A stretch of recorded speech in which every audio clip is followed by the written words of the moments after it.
에베소 2장입니다. 에베소 2장 11절부터 22절까지 제가 한 절 읽고 여러분 한 절 읽고 오면 교독하시겠습니다. 그러므로 생각하라. 너희는 그때 육체로는 이방인이요 손으로 육체에 행한 할례를 받은 무리라 칭하는 자들로부터 할례를 받지 않은 무리라 칭함을 받는 자들이라.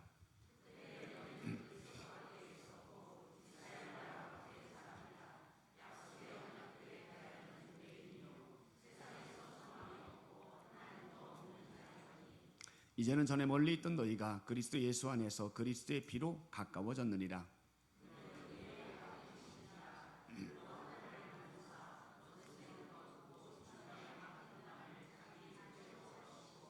법조문으로 된 계명의 율례를 폐하셨으니 이는 이 둘로 자기 안에서 한 새 사람을 지어 화평하게 하시고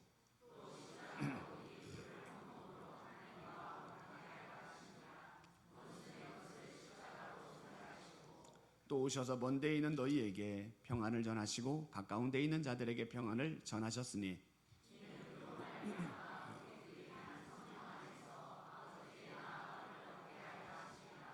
그러므로 이제부터 너희는 외인도 아니요 나그네도 아니요 오직 성도들과 동일한 시민이요 하나님의 권속이라.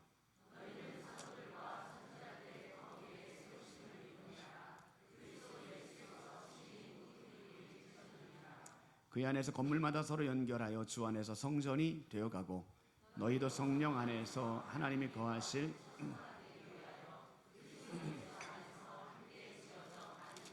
아멘. 오늘 말씀의 제목을 그러므로 이렇게 정해봤어요. 한번 따라해볼까요? 그러므로. 이건 접속사잖아요. 우리 자주 사용하게 됩니다. 그는 부지런합니다. 그러므로 인정을 받았습니다. 나는 생각한다. 그러므로 존재한다. 비가 올 것 같습니다. 그러므로 우산을 갖고 가야 됩니다. 이처럼 우리의 일상적인 삶 속에서 그러므로라는 단어를 많이 사용하게 되죠. 오늘 본문의 말씀을 보면 두 번이나 나와요. 11절에도 한번 나오고 19절에도 한번 나오고 그러므로 나오게 되어지죠. 11절은 뭐라고 시작되냐면 그러므로 생각하라 이렇게 되어 있어요. 이 말의 의미는 뭘까요? 1절부터 10절까지의 말씀을 근거로 생각하며 살아라 그런 뜻이거든요. 한번 따라해보세요. 생각하며 살아라. 뭘 생각해야 돼요? 1절부터 10절까지의 내용들을 생각하며 살라는 거예요. 1절부터 10절은 지난주에 살펴보았는데 뭘 제가 말씀을 드렸냐면 먼저는 예수님 믿기 전에 우리의 모습을 기록했어요. 따라갔어요. 세상 풍조를 따랐고 공중 권세 잡은 자를 따랐고 육신의 욕망을 따랐고 그러니까 우리가 예수님 믿기 전에 이런 사람이었다는 것을 생각해 보라는 거죠. 또 뭘 생각해요? 그런 나를 긍휼이 풍성하신 하나님께서 큰 사랑으로 사랑해 주셔서 하나님의 아들 예수 그리스도를 통해 나의 모든 죄를 속량해 주신 것을 생각하라 이런 의미가 있고요. 결국 이 모든 것들이 다 뭐예요? 전적인 하나님의 은혜인 것을 생각하라 이런 의미인 거예요. 1절부터 10절까지 속에서 우리는 허물과 죄로 죽은 자였어요. 근데 하나님의 사랑 때문에 속량을 받았고 하나님의 자녀가 되었어요. 이런 하나님의 은혜를 생각하라 이런 의미죠. 한번 따라합시다. 생각하라. 자, 근데 이 말을 지금 누구에게 하고 있는 거예요? 바울 사도가 지금 감옥에 있으면서 에베소 교회 성도들에게 말하고 있는 거예요. 오늘 본문의 말씀은 1절부터 10절까지의 말씀을 어쩌보면 한 번 더 설명하고 있는 거예요. 우리 한 번 더 말한다는 건 뭘 의미하는 거예요? 중요하니까 강조하고 있는 거예요. 자, 11절 12절 한번 읽어볼게요. 11절 12절 말씀 시작. 그러므로 생각하라. 너희는 그때에 육체로는 이방인이요 손으로 육체에 행한 할례를 받은 무리라 칭하는 자들로부터 할례를 받지 않은 무리라 칭함을 받는 자들이라. 그때 너희는 그리스도 밖에 있었고 이스라엘 나라 밖에 사람이라. 언약들에 대하여는 외인이요 세상에서 소망이 없고 하나님도 없는 자이더니. 아멘. 여기 보면 11절 12절 두 번 나오는 단어가 있어요. 그때에 라는 말에 이 그때라는 말은 뭘까요? 바로 예수님 믿기 전의 모습인 거예요. 오늘 바울은 에베소 교회 성도들에게 한 번 더 그때에 너희들이 예수님 믿기 전에 어떠했는지를 설명하고 있어요. 그때는 어떠대요? 할례 받기 않았고 할례 받지 않았다는 건 뭐냐면 선택받지 못했다는 거예요. 그러니까 에베소 교회 성도들은 유대인들이 볼 때는 이방인입니다. 선택받지 못한 사람들이죠. 그 다음에 그리스도 밖에 있었고 이스라엘 나라 밖에 있었고 외인이고 소망도 없고 하나님도 없고, 이것이 바로 뭐냐면 에베소 교회 성도들, 예수님 믿기 전에 너희들의 모습이다라고 말하죠. 이걸 한마디로 다 모으면 뭐라고 말하냐면 예수님과 상관없는 사람들. 에베소 교회 교인들만 그런 게 아니라 우리도 마찬가지죠. 예수님 믿기 전에는 예수님과 상관없는 사람들이에요. 이걸 제가 그림으로 한번 보여드릴까요? 그림 보여주세요. 자, 이 그림 보면 이 원이 사람의 마음입니다. 사람의 마음 안에는 의자가 있죠. 이 말은 뭐냐면 마음에 의자가 있다는 게 아니라 우리 마음의 가장자리에 누가 앉아있느냐에 따라 삶이 달라요. 누가 앉아있어요? 내가 앉아있어요. 내가 삶의 주인인 거예요. 주인 행세하는 겁니다. 예수님은 어디에 있어요? 마음 밖에 있는 거예요. 이런 사람은 구원받지 못한 자들입니다. 우리도 옛날에 예수님 믿기 전에는 이렇게 살았던 거예요. 근데 우리가 추구해야 될 우리의 삶의 모습은 뭐냐면, 다음 그림 보여주실래요? 이렇게 살아가야 돼요. 똑같은 마음인데 그 마음 안에 누가 있어요? 예수님이 마음의 한가운데 자리 잡고 있어요. 나는 어디에 있죠? 예수님의 무릎 앞에 딱 앉아 있는 것과 똑같아요. 주님 말씀해 주세요. 주님이 내 삶의 주인이요 왕입니다 고백하게 되죠. 자, 그런데 지금 말씀은 뭐예요? 그때의 이 말은 예수님 믿기 전의 모습, 처음 그림으로 보여주세요. 처음 그림의 모습으로 너희들이 그때 있었다는 이야기예요. 그러면 이렇게 이 그림처럼 살아가는 사람의 특징이 있어요. 내가 주인이니까 시간의 주인도 나, 돈의 주인도 나, 모든 것의 주인이 나예요. 내가 주인 행세하니까 내가 하고 싶은 대로 삽니다. 가고 싶으면 가고, 놀러 가고 싶으면 놀러 가고, 즐기고 싶으면 즐기고. 근데 그렇게 살면 행복할 줄 알았어요. 근데 그렇게 살아봤는데 행복하지 않아요. 어딘가 모르게 갈증이 있어요. 만족이 없어요. 공허함이 있어요. 마치 소금물을 마시면 더 갈증이 나는 것 같은 공허함이 있어요. 왜 그럴까요? 예수님이 없기 때문에 그런 거예요. 전 지난 금요일에 전화를 한 통화 받았어요. 제가 30년 전에 처음으로 결혼하고 사역했던 곳이 경상북도 경산시 하양이라는 곳인데, 거기서 사역할 때 그때 청년이었던 지금은 이제 50대 중반의 나이가 된 아저씨죠. 그분의 전화를 받았어요. 목사님, 너무 힘들어요. 마음이 너무 공허해요. 어떻게 해야 돼요? 저한테 전화를 해요. 저는 알고 있습니다. 그가 하나님을 떠나 살고 있기 때문에 그럴 수밖에 없는 거죠. 하나님을 떠난 자는 아무리 모든 것들을 다 채웠다 할지라도 마음 깊은 곳에 공허함과 갈증이 있을 수밖에 없는 거예요. 찬양, 그런 찬양 아시죠? 사람을 보며 세상을 볼 땐 만족함이 없었네. 나의 하나님 그분을 뵐 때 나는 만족하겠네. 꼭 맞는 말씀입니다.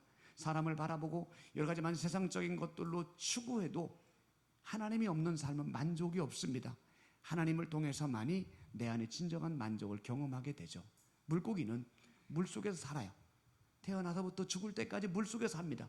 만약에 물고기가 나는 물 밖에서 자유롭게 좀 살고 싶다라고 해서 물 밖으로 나가는 순간 자유가 아니라 죽는 거예요. 나무도 그렇죠. 땅에 심겨졌기 때문에 자라나는 거지, 그가 흙에서 뽑히는 순간 그 나무는 생명력을 잃어버릴 수밖에 없는 겁니다. 우리의 삶도 마찬가지예요. 우리는 하나님의 형상대로 지음을 받았기 때문에 하나님을 떠나면 죽습니다. 죽는다는 건 뭐죠?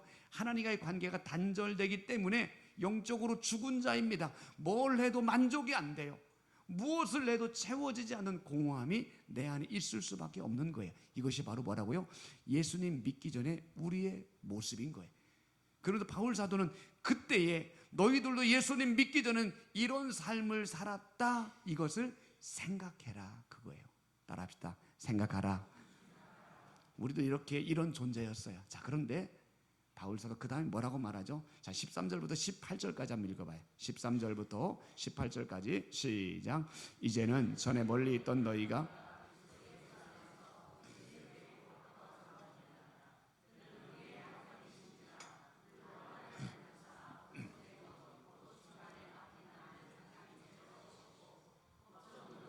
계명의 율법을 배하셨으니 이는 이 둘로 자기 안에서 한 세 사람을 지어 화평하게 하시고 또 십자가로 이 둘을 한 몸으로 하나님과 화목하게 하려 하심이라.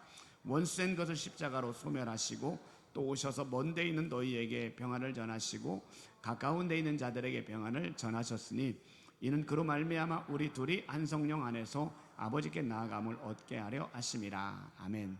자, 11절 12절은 그때에라고 두 번 나왔죠. 예수님 믿기 전의 모습을 설명했다면 13절부터 읽었던 18절까지는 뭘로 시작돼요? 이제는 이렇게 시작되죠. 따라합시다. 이제는. 뭐가 이제는 뭐예요? 예수님 믿고 난 뒤에 삶의 모습, 예수님 믿고 난 뒤에 변화된 삶을 쭉 설명하고 있어요. 이 한 5절 가운데 이 모든 것을 딱 4가지로 딱 압축을 하면 이제는 예수님 믿고 난 뒤에는 하나님과 가까워졌어요. 화평의 관계가 되었어요. 하나님과 하나 되었어요. 하나님의 평안을 누리게 된 거예요. 이것이 바로 예수님 믿고 난 뒤의 삶의 모습이죠. 자, 그런데 이 모든 것들이 어떻게 이루어졌어요? 십자가를 통해서, 그분이 십자가에서 흘리신 그의 피를 통해서 이렇게 된 거예요. 오늘 바울 사도는 이걸 말하는 거예요. 너희들도 허물과 죄로 죽은 자였지만 예수 그리스도의 십자가와 그분의 피를 통해서 우리의 삶이 하나님과 가까워졌고 하나 되어졌고 하나님의 평안을 누리게 되어졌다라고 이야기하는 거예요. 그래서 결국은 십자가가 하나님과 나 사이의 관계를 하나 되게 만들었고, 그 십자가를 통해서 우리는 하나님의 보좌 앞으로 나갈 수 있는 길이 열려지게 된 거예요. 여러분, 십자가는, 그래서 예수님 십자가에서 죽으실 때 어떤 일이 벌어졌냐면, 그 예루살렘 성전 안에는 성소가 있고 지성소가 있어요. 그 성소와 지성소를 가로막고 있는 휘장이 예수님 운명하는 그 순간에 쫙 위로부터 아래로 찢어지게 된 거예요. 이게 무슨 의미냐면요, 여러분, 지성소는 하나님의 언약궤가 있는 곳이에요. 거룩한 곳, 하나님이 그곳에 임하셔서 만나겠다라고 약속하신 곳입니다.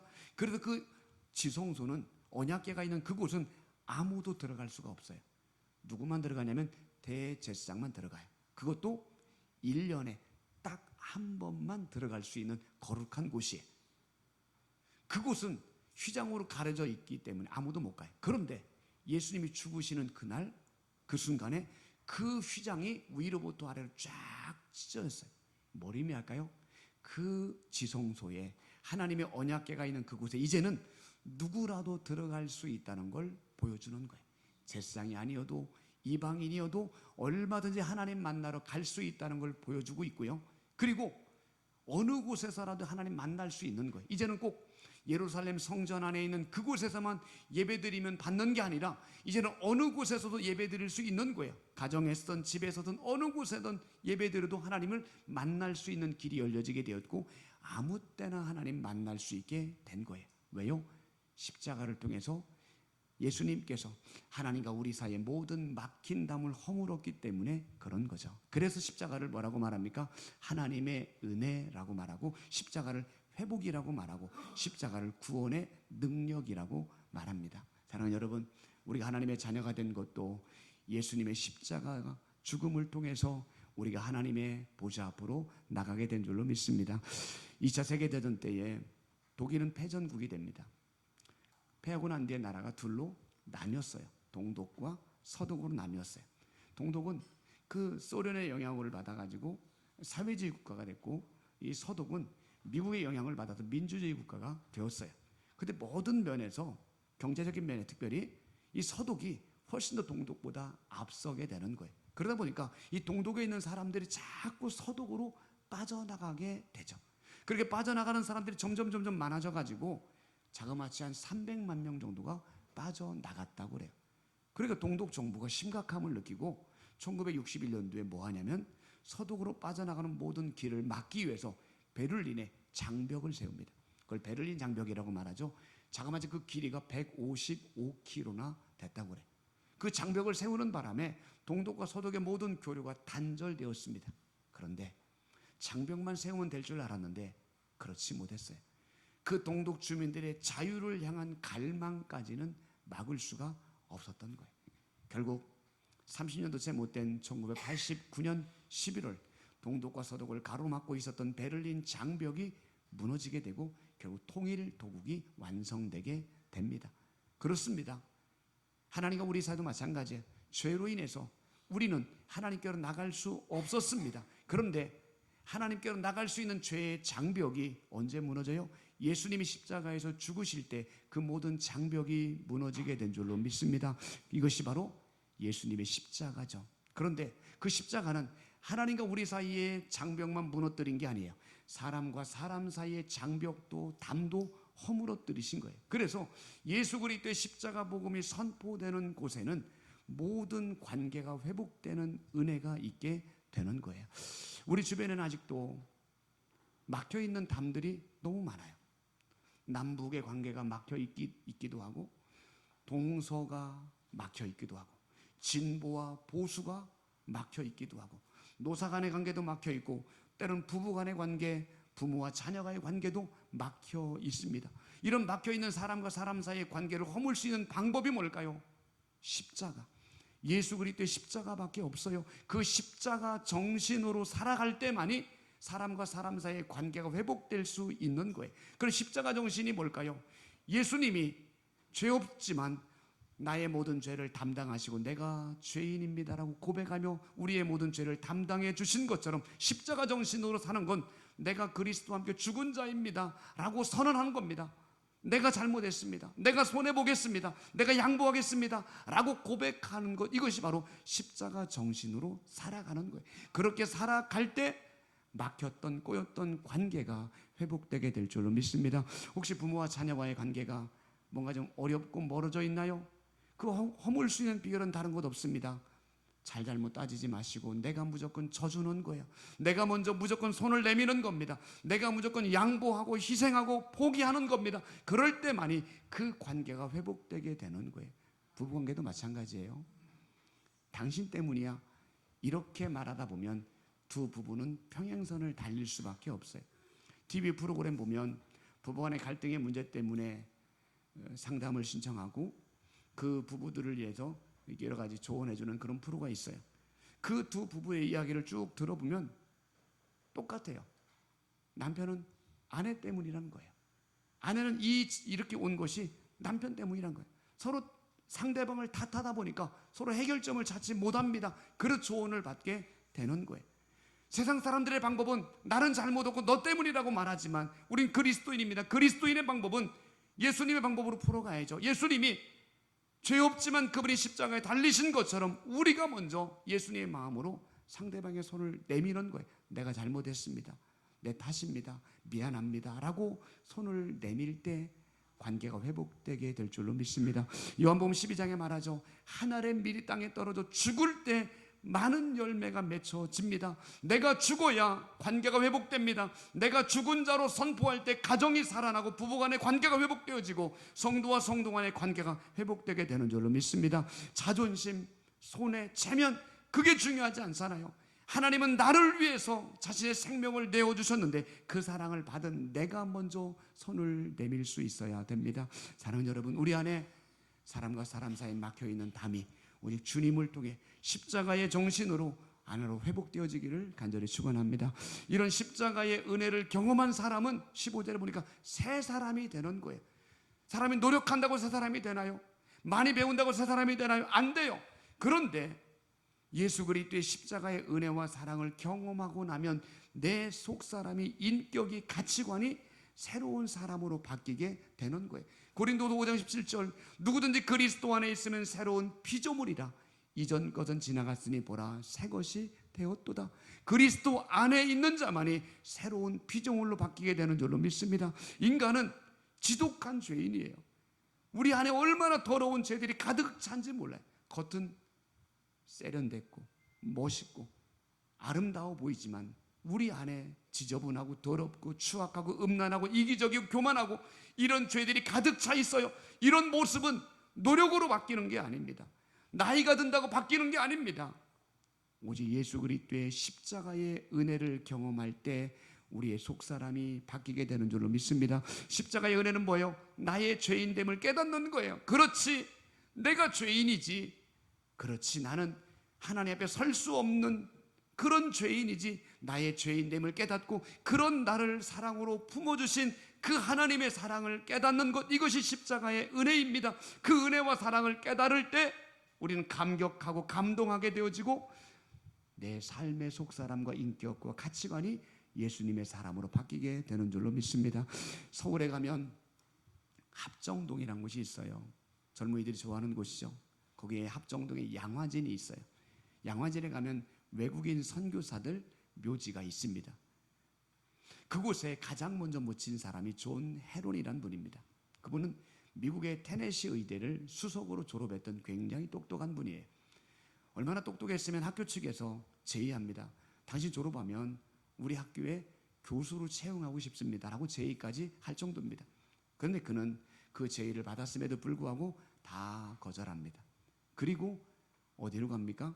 이름도 생소한 저 동방의 조선이란 나라의 선교사로 헌신합니다. 그때 그의 나이가 28살밖에 안 됐어요. 그는 의료 선교사로 조선 땅에 와서 많은 환자들을 치료하고 그들에게 복음을 전하는 일을 감당하게 돼요.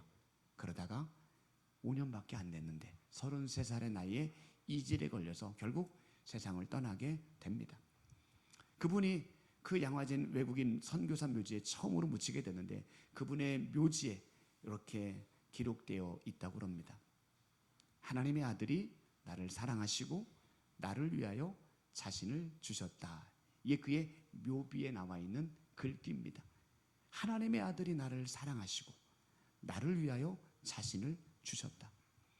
그는 십자가를 통해 보여주신 그 하나님의 은혜를, 그 하나님의 지극한 사랑을 경험했던 거예요. 그 은혜와 사랑이 너무너무 컸기에 교수로 성공적인 삶으로 안정된 삶을 사는 것보다 더 가치 있는 것은 주님을 알지 못하는 자들에게 생명의 복음을 증거하는 것이 가장 최고의 삶이라는 것을 알았기에 그런 조선 땅으로 와서 복음을 전하게 되었던 거예요. 하나님의 아들이 존 헤론만 사랑했나요? 저 여러분도 사랑하셨고 저 여러분의 죄도 담당해 주셨고 우리의 모든 죄를 담당하기 위해 자신의 생명을 기꺼이 십자가에 내어 주셨습니다. 이것이 바로 우리를 향한 하나님의 은혜와 사랑인 줄로 믿습니다.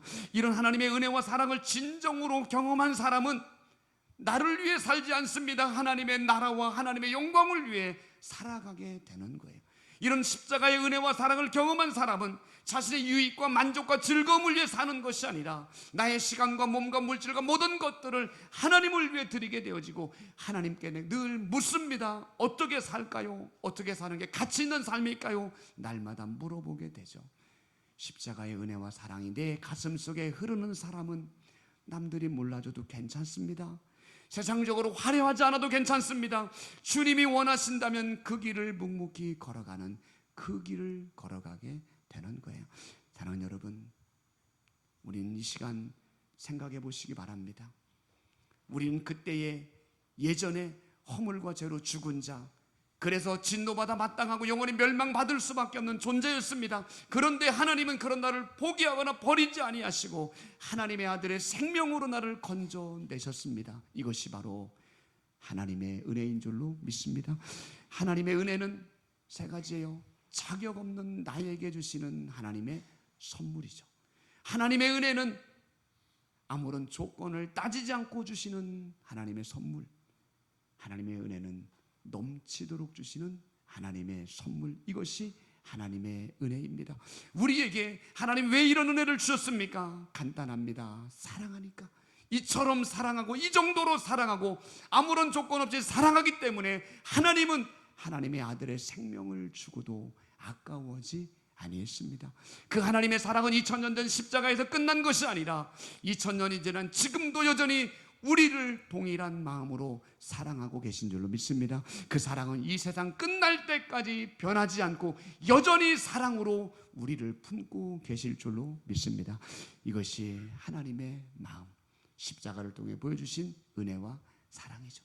오늘 바울 사도는 감옥에 있지만 에베소교회 성도들에게 이런 하나님의 은혜와 사랑을 생각하며 살아라 라고 외치게 되었던 거예요. 그러면서 19절부터 22절 다시 읽어볼까요? 19절부터 22절까지 말씀. 자, 시작. 그러므로 이로부터 너희는 외인도 아니요 나그네도 아니요 오직 성도들과 동일한 시민이요 하나님의 권속이라. 너희는 사도들과 선지자들의 터 위에 세우심을 입은 자라. 그리스도 예수께서 친히 모퉁이 돌이 되셨느니라. 그의 안에서 건물마다 서로 연결하여 주 안에서 성전이 되어가고 너희도 성령 안에서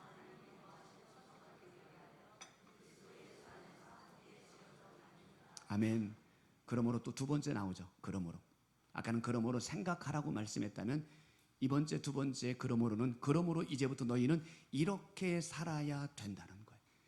그 십자가를 통해 보여주신 하나님의 은혜와 사랑을 깨달았으면 너희들은 이렇게 살아야 돼 라고 바울은 권면합니다. 세 가지를 권면합니다. 첫 번째는 19절에 나오죠. 하나님의 권속으로 살라는 거죠.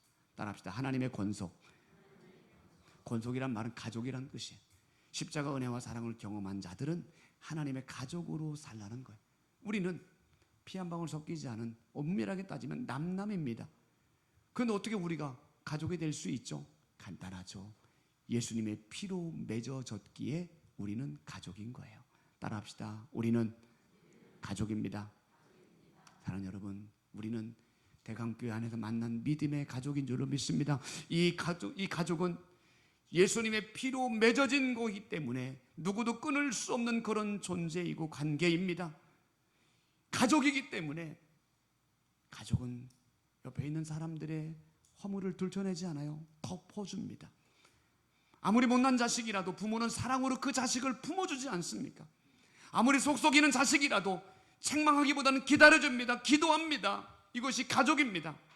주님은 나를 너무너무 사랑하셔서 아들의 생명으로 나를 구원해 주신 것도 다 끝이 아니고 여전히 나를 하나님의 그 크신 사랑으로 품고 기다려주고 계십니다. 이 사랑을 받았으면 우리도 이제는 내 옆에 있는 믿음의 가족들을 사랑으로 주님의 마음으로 덮어주고 품어주고 그들을 기다려줄 수 있어야 됩니다. 이것이 십자가 은혜와 사랑을 경험한 자의 삶인 거예요. 두 번째 20절엔 예수님은 머릿돌이라고 말합니다. 머릿돌은 건물의 가장 기초를 이루는 중요한 돌입니다. 교회는 예수 그리스도를 믿는 신앙 고백 위에 세워진 곳입니다. 우리 대강교회 주소는 오량 1길 39번지입니다. 이것은 우리 대강교회가 아닙니다. 예배당입니다. 우리가 드린 예배드린 이곳은 예배당입니다. 우리가 모여서 예배드린 예배당이죠. 교회가 아닙니다. 대강교회는 뭡니까? 우리 한 분 한 분들 예수님의 이름으로 모여진 우리 한 사람 한 사람의 모임이 우리 대강교회인 겁니다. 예배당은 언제나 없어질 수 있습니다. 재개발하면 없어져요. 건물은 없어지지만 우리 한 사람 한 분 남아있는 순간 우리 대강교회는 없어지지 않는 겁니다. 또한 예수님은 교회의 머리라고 말씀합니다. 교회는 그리스도의 몸을 이루게 되고 우리 한 사람 한 사람은 그 몸을 이룬 지체인 거예요. 우리 몸에 있는 지체들 손과 발과 입은 다 누구의 통제를 받죠? 머리의 통제를 받습니다. 나 먹고 싶다 그러면 발이 먹을 것이 있는 곳으로 가요.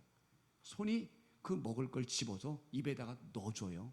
입은 아작아작 씹어 먹어요. 모든 우리의 지체가 머리의 명령을 따르는 것처럼 교회의 머리는 예수 그리스도이기 때문에 우리는 날마다 예수님의 명령을 따라가는 겁니다. 예수님 뭘 해야 됩니까? 예수님 말씀 앞에 순종하며 살아가야 됩니다. 너희는 가서 모든 족속으로 제자를 삼으라 말씀했기 때문에 교회는 날마다 전도의 사명 감당하는 거죠. 영과 진리로 예배하는 자를 찾는다고 말씀했기 때문에 모든 성도들은 예배의 자리를 지킬 수 있어야 되는 겁니다. 하나님의 말씀이 기준되는 교회, 그 주님의 말씀 앞에 순종하는 교회, 이런 교회가 건강한 교회입니다. 우리 교회가 예수님의 십자가 은혜와 사랑을 받은 성도들로 모여졌기에 우리를 통해서 우리 교회가 하나님의 말씀이 기준이 되어져서 무슨 일을 결정할 때마다 하나님의 뜻을 묻고 날마다 말씀에 이끌림받는 우리 교회가 되기를 간절히 축원합니다. 세 번째는요, 21절 하나님의 성전입니다. 우리 어떻게 살아야 된다고요? 하나님의 성전으로 살아가야 됩니다. 성전은 하나님이 거하시는 곳이에요. 구약에서는 성막에 하나님 임재하셨어요. 솔로몬 성전에 임재하셨어요. 그래서 신약에 와서는 예수 그리스도를 믿는 모든 성도들이 성전입니다. 우리는 우리 안에 성령을 모시고 살아가는 하나님의 성전인 겁니다. 너희가 하나님의 성전인 것과 하나님의 성령이 너희 안에 거하시는 것을 알지 못하느냐. 우리는 하나님의 성전인 겁니다. 따라합시다. 나는 성전입니다. 네, 우리 안에 하나님의 거룩한 영 성령님이 거하시는 성전입니다. 그러면 내 성전, 내 심령을 관리해야죠.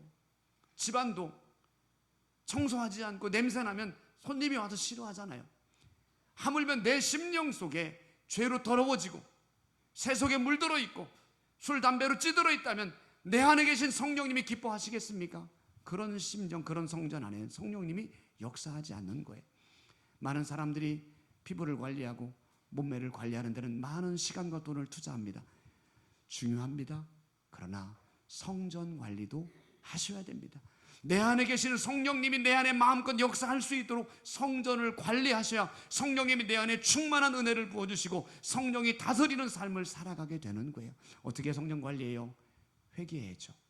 날마다 예수님의 이름으로 내 죄를 씻어내는 회개할 때 내 성전이 깨끗해지게 되어지고, 내 심령 속에 하나님 말씀으로 채워질 때 내 성전이 깨끗해지고 성령이 가득하게 역사하게 되는 거예요. 우리의 삶이 우리의 성전 대신 내 심령을 날마다 가꾸셔서 우리 안에 계신 성령님이 마음껏 가득 충만하게 역사하는 우리 모두가 되기를 주의 이름으로 축원합니다. 말씀 마무리합니다. 우리 두 번의 그러므로를 살펴보았습니다. 그러므로 생각하며 사세요. 예수님 믿기 전에 난 소망 없었어요. 지옥 갈 운명이었어요. 그런데 예수님이 십자가로 나를 구원해 주셨습니다. 그 주님이 십자가를 통해 보여주신 은혜와 사랑을 생각하며 살아야 됩니다. 두 번째, 그러므로 이렇게 살아야 됩니다. 그 은혜와 사랑을 받았기에 우리는 믿음의 가족이 되었습니다. 가족이니까 서로의 허물을 덮어줘야 됩니다. 우리 교회의 머리는 예수 그리스도입니다. 그러니까 우리는 날마다 예수님의 뜻을 묻고 살아가야 됩니다. 우리 안에 성령님이 거하시는 성전입니다. 날마다 내 성전, 성령님이 거하는 내 심령을 주님의 보혈로 씻어내야 됩니다. 하나님 말씀으로 채워야 됩니다. 그럴 때 성령님이 내 삶을 다스리게 됩니다. 우리 한 사람 한 사람이 십자가의 은혜와 사랑을 기억하시고 그 은혜와 사랑을 받은 자녀답게 매일매일 살아가셔서 우리 교회 안에 날마다 하나님의 임재가 가득하고 성령님이 가득 역사하는 우리 교회가 되시기를 바라고, 나의 구원자 되신 예수님으로 기뻐하고 그 예수님의 기쁨을 남들에게 나눠주는 교회가 되어져서 함께 기쁨의 공동체를 만들어가는 우리 모두가 되시기를 주의 이름으로 축원합니다. 우리 같이 한번 찬양합시다. 우리에겐 소원이 하나 있네.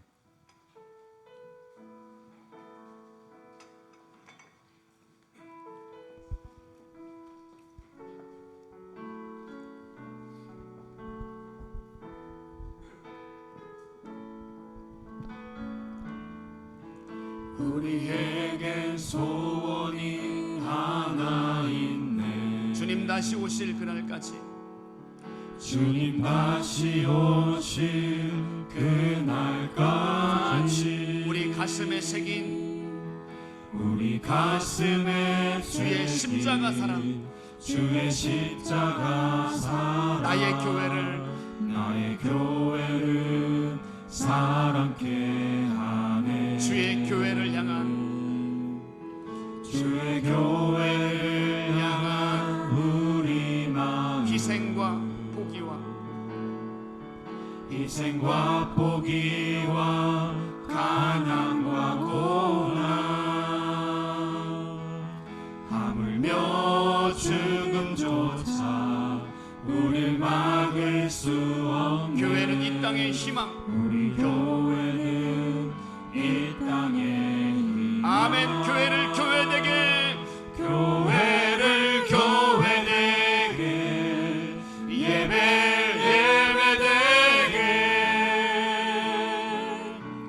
우릴 사용하소서. 진정한 부흥의 날 오늘 임하도록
우리 같이 기도하기를 원합니다. 하나님, 십자가를 통해 보여주신 은혜와 사랑이 내 가슴 속에 차고 넘치게 하여 주옵소서.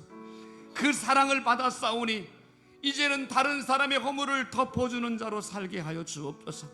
우리 교회가 예수님을 머리로 모시고 살게 하셔서 예수님의 뜻을 묻게 도와주시고 이제는 오직 예수님만 높임받는 교회가 되어져 진정한 기쁨의 공동체가 되게 하여 주옵소서. 우리 같이 한번 결단하며 함께 기도하시겠습니다. 은혜로우신 하나님, 아무런 자격도 없는 나를 하나님의 아들 예수 그리스도의 십자가를 통하여 그분의 피를 통하여 막힌 담을 허물어 주시고 하나님 앞으로 나갈 수 있는 길을 열어주시니 감사를 드립니다. 그 은혜와 사랑을 아무런 조건 없이 받았사오니 그 은혜와 사랑이 내 가슴 속에 날마다 채워지게 하여 주옵소서. 그 사랑을 받은 자녀답게 이제는 내 옆에 있는 사람을 믿음의 가족으로 품게 하여 주시옵소서. 이제는 예수 그리스도 우리 교회의 머리가 되오니 날마다 예수님의 뜻을 묻는 교회가 되게 하여 주시옵소서. 하나님 말씀으로 채워지게 도와주시옵소서. 내 심령이 날마다 성령님이 거하시는 전이오니 날마다 내 심령을 거룩하게 관리함으로 성령으로 충만한 자로 살게 도와주시옵소서.